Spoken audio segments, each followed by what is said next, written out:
Hi everyone, welcome to another segment of the Waiting Moments in the Love and Relationship series, part 1. In this episode, I want to put a spotlight on a particular area where most intended couples or people who are already married have not actually paid attention to, fast-forwarded themselves into, take cognizance of. It is the aspect of your children and your old age. As intending couples, or you are already married, have you ever thought about the outcome of your children in your old age? What are they going to look like? What will they be like? What will be their involvement in your life?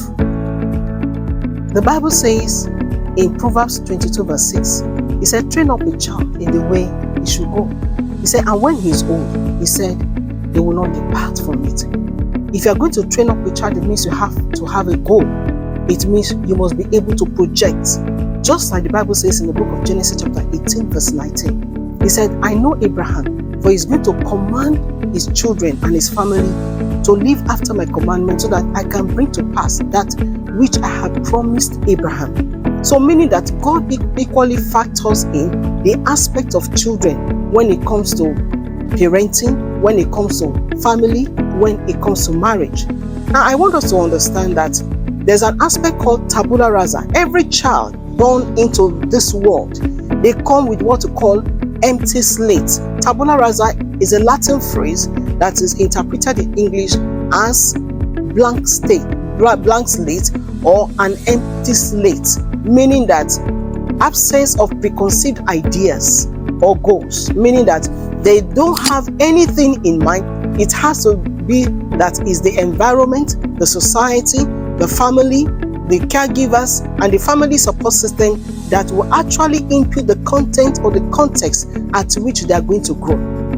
Now, we need to understand that when children are young, it is the parent that will take care of everything that has to do with them. It is the parent that will make decisions for them. It is the parent that will lead them. It is the parent that will guide them. It is the parent that will give them direction and care for all that has to do with them. But understand that this role will change by the time you get to your old age. And that is dependent on how well you have actually imputed the right thing, the correct thing, the discipline, the transparency, the loyalty, the integrity, and the fear of God in them that will determine your rest. They are your old age. They are the staff at which you will lean on. They are your future investment. So if you are not involved as they are growing up now, it means they are going to be missing in your old age. How do I mean by that? The attention you give them, the molding you are giving them, the direction you are giving them, the input and your contributions in their life will determine the outcome of their lives at the end of the day. And at that time, you will be old, meaning that you will have to depend on their decisions. You will have to depend on the care and the attention they give to you. The role will definitely change over. So it's an aspect we need to really pay attention to, meaning that you've got to be intentional about your parenting. Now, if you leave your children, just like I said, they are tabula rasa, they come with empty slates, and you decide to leave them without your involvement in their lives as they're growing up, then it means the society. The social media will be what will actually impute content and context into them. At times, I pity parents who just leave their children, they are not involved in that. They think all that matters is just money. Let me just get the money, put the money in their schooling. They leave the destiny and the upbringing of their children for teachers in school, for teachers in churches, for caregivers, while they are leaving house in the morning, the children are still asleep. And by the time they are coming, the children have already gone to bed. You are not involved. You have left the destiny of your children at the hands of the caregivers. And don't forget that any land left uncultivated would automatically bring out weed. Some parents at times, all in the name of their children, probably not disturbing, or probably they are trying to prevent them from distracting them for whatever they want to do. You see some parents giving the children phones to be playing with, to be toying with. Some, they will get them engaged in a cartoon on a TV. They don't know the content. Don't forget, all those activities you are getting them involved to are actually inscribing things into their lives, into their mind, and it's going to mold and determine their destiny. So if you are not involved in their lives now, what will be the outcome in your old age? Will you be at rest? Let's look at Joseph and Jacob.